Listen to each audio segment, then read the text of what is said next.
Ngabana wa kaunti ya Nairobi Johnson Sakaja ne ateteire ngirimiti yake na President William Ruto akiuga ne ya kuguna muingi wa Nairobi na hatire handu thirikari ya kaunti ya Nairobi iria thagwo ni thirikari nene.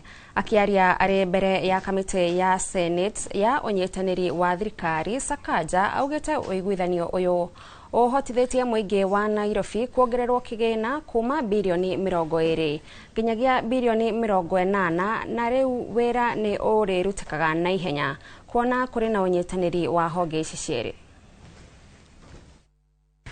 Just to remind all of us that that law that you are quoting, the Urban Areas and Cities Act, is subject to the Constitution. It is not greater than the Constitution.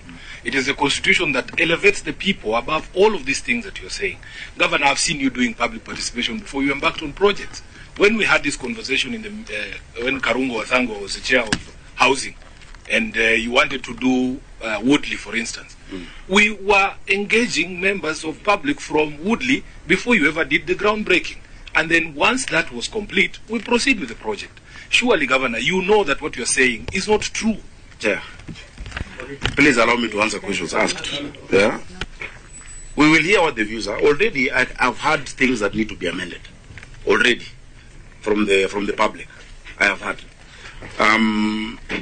But both levels of government then will review what has come from the people. We'll have to review it.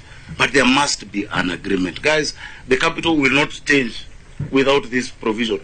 Unless you tell me another provision of adding 80 billion or 100 billion to the city, there is, please, provide. If it's conditional grants, do it. You're the Senate.